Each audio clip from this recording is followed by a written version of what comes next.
Selamat pagi, salam sejahtera untuk kita semua. Kali ini bertemu kembali dengan Ibu di pelajaran Bahasa Indonesia kelas 7. Kali ini Ibu akan menjelaskan materi di bab yang kedua, memahami dan mencipta cerita fantasi. Nah, kali ini kita akan mempelajari apa saja ciri umum dari cerita fantasi.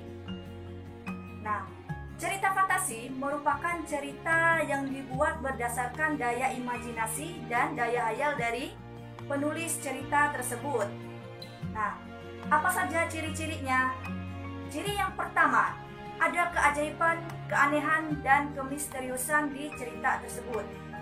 Nah, coba kalian simak video yang Ibu berikan kali ini.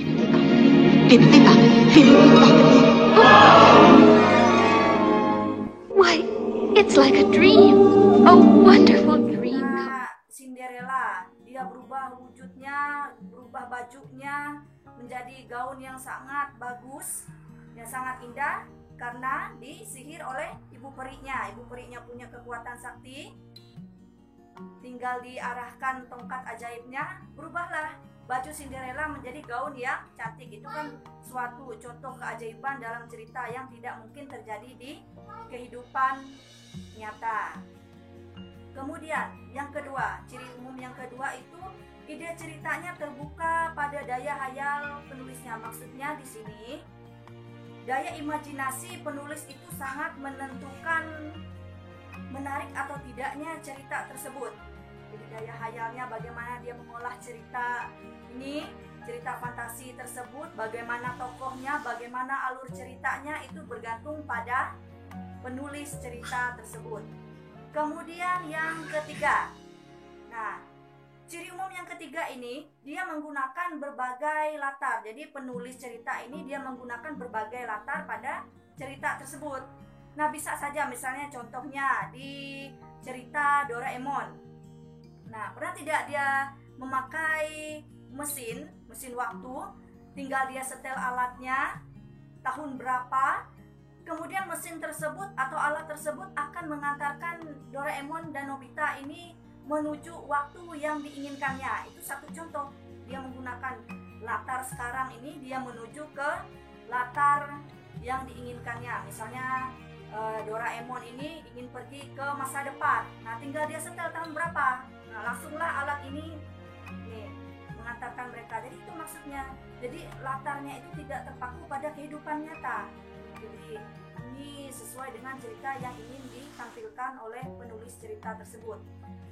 Kemudian yang keempat, ciri umum yang keempatnya itu tokohnya unik. Coba simak cuplikan video yang Ibu tampilkan.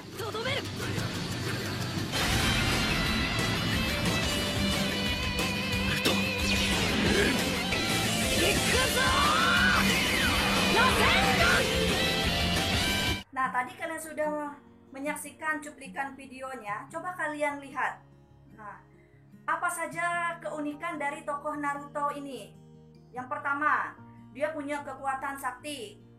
Tinggal mengeluarkan nama jurusnya apa, kemudian ada gerakan tangannya, jadilah itu dia menunjukkan kesaktiannya. Kemudian bisa berubah wujud. Tentu kita sering melihat di serial kartun Naruto itu satu contoh cerita fantasi. Banyak tokoh-tokoh itu bisa merubah wujudnya dalam bentuk hal yang lain. Itu maksudnya. Kemudian peristiwa yang terjadi di cerita fantasi itu tidak terjadi di kehidupan nyata. Misalnya di serial Doraemon. Doraemon punya kantong ajaib. Nah, jadi tinggal minta apa saja, dia cari di kantong tersebut, keluarlah alat yang diinginkan si Nobita ini. Nah, itu maksudnya tokoh-tokoh unik tersebut.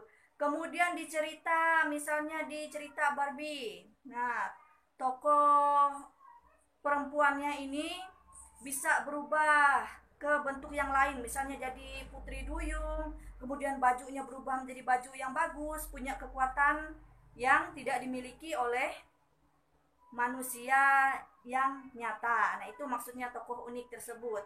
Kemudian yang kelima, ceritanya bersifat fiksi. Maksudnya bersifat fiksi itu ceritanya tidak terjadi di kehidupan nyata hanya berdasarkan daya hayal tadi. Namanya juga cerita fantasi, berarti hasil imajinasi penulisnya. Ya, memang boleh latarnya, misalnya latarnya menggunakan latar kehidupan nyata, tapi tetap ceritanya dari daya imajinasi penulisnya. Nah, kemudian ciri umum cerita fantasi yang terakhir itu bahasanya. Bahasa yang digunakan di cerita fantasi itu lebih bersifat ke variatif, kemudian ekspresif dan menggunakan ragam bahasa percakapan. Jadi tidak menggunakan ragam bahasa formal. Nah, itu tadi penjelasan Ibu. Nah, bisa kita ulangi dari ciri umum cerita fantasi. Yang pertama, dia memiliki keajaiban, keanehan atau kemisteriusan dalam ceritanya. Kemudian ciri yang kedua, ide ceritanya terbuka pada daya hayal penulisnya sendiri. Jadi tidak dibatasi oleh realita di kehidupan nyata. Kemudian yang ketiga, dia menggunakan berbagai latar pada ceritanya. Nah, berarti lintas ruang dan waktu ceritanya bergantung kepada penulis menginginkan seperti apa. Kemudian yang keempat, tokohnya unik. Tadi sudah Ibu jelaskan, tokoh unik itu memiliki kesaktian. Kemudian peristiwa yang terjadi di cerita tersebut juga tidak terjadi di kehidupan nyata karena berdasarkan imajinasi seseorang. Nah, kemudian bersifat fiksi. Nah, bersifat fiksi itu berarti bersifat fiktif, bukan berasal dari kejadian nyata.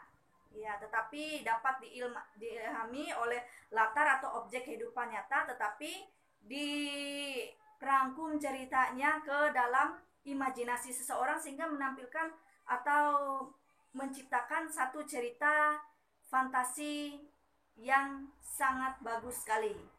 Kemudian yang keenam, yang terakhir, ciri umum yang keenam itu bahasa pada teksnya itu sangat variatif, kemudian ekspresif, dan dia menggunakan ragam bahasa percakapan.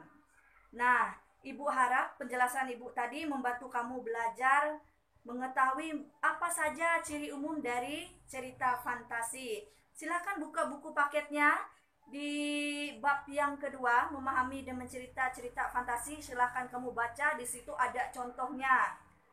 Contoh dari cerita fantasi itu apa saja. Nah, sekian dulu pertemuan Ibu kali ini. Tetap jaga kesehatannya, tetap belajar dari rumah. Salam sehat. Terima kasih.